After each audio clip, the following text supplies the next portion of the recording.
welcome back to Miss Murray's Corner. So today we have our second guest. Last time we had Mrs. King talking about virtual learning, some best practices that she has going on with her children, and now today we have Jason Murray. Jason, would you like to introduce yourself?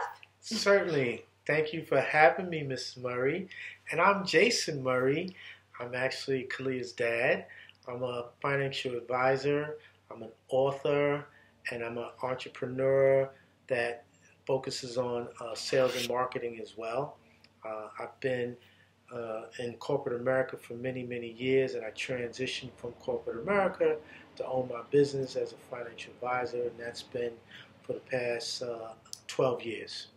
Okay, so awesome. So, I work with elementary age children right now. I currently teach kindergarten and have worked with pre-K as well. But just thinking about, parents in my school, our community worldwide, just thinking about what advice could you give to maybe elementary or middle school age parents?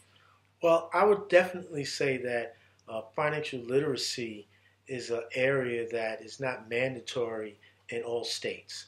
And as a result, I believe that sometimes when it's time to prepare young people for basic financial concepts, it's going to be up to the parents to teach them because it's not mandatory in the school systems. Fortunately, I was raised by a banker, so I was indoctrinated with money management skills at a young and early age and financial concepts at a young and early age through my mom. So I would encourage parents to do the same.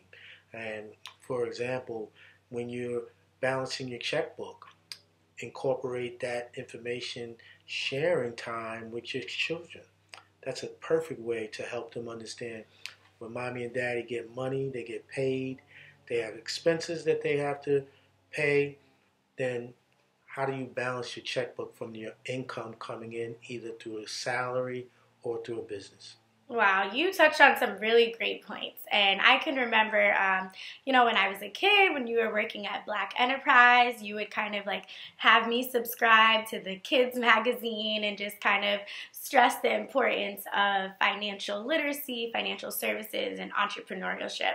To the point where at one point I was even having my old lemonade stands, Yes.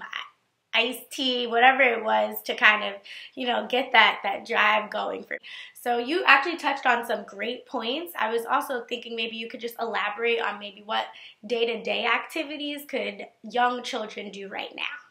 Well, one of the things I believe that young people can do right now is really harness on your math skills, harness on your communication skills, and listening skills. So as finances are definitely, you're making computations, adding, subtraction, and percentages, understanding percentages, because when you think about, let's say, an interest rate on how you're going to earn interest on your money, that's going to be dealing with percentages and adding those percentages and compounding those percentages. In addition, when you become an adult, let's say you have to manage your debt and understand, well, what is the cost of your debt? If you need to borrow or you need to leverage money, there's a cost involved with that. So you want to understand what is credit all about and what is good credit and what is bad credit. As well, you want to have good listening skills. Having good listening skills help you comprehend, let's say, what problems exist.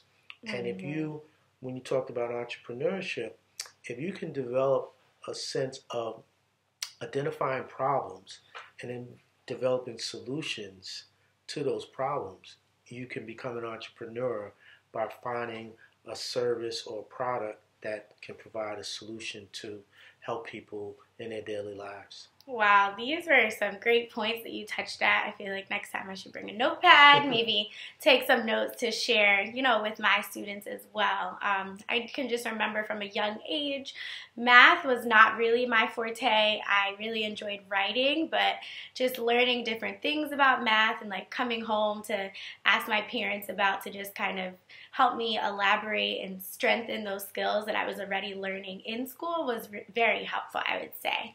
I remember having a piggy bank from a young age. That actually brings me to my next question. When do you think is like a good age for children to start planning and saving for their future?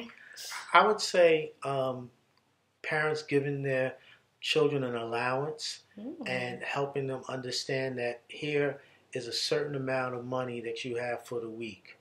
And you get a budget for the week's whatever you want to use to help enjoy yourself or purchase certain things. But the first thing you want to do is pay yourself first. And if we can, as parents, teach our children to pay themselves first, so even though it's an allowance, you don't spend all of that money. You're going to save a certain percentage of that money. There lies back percentages again. If you pay yourself first, say 10%, 15%, and you get in the habit of doing that before you go out and do anything else, that habit is going to help you a long, long way throughout your lifetime. So that's number one. And then you want to look at just maybe following your parents at the supermarket, understanding that, yes, we have to have a budget on certain items that we can purchase for living our life. And if it's not in our budget, then we don't need it at that particular time. We may have to sacrifice and wait for the next month to get it. So our fixed expenses are in our budget, and then variable, that can be, something that, let's say you can treat yourself. That's going to be variable.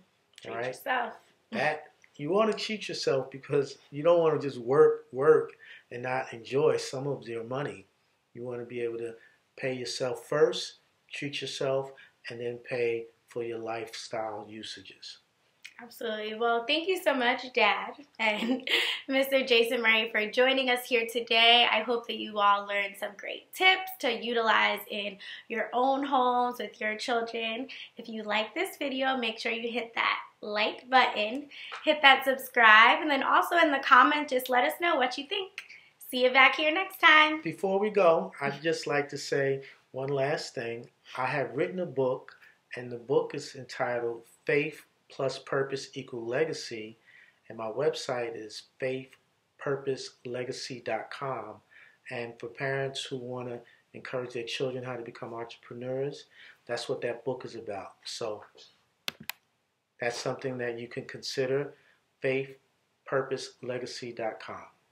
Awesome. Check us out there. See you next time. Take care.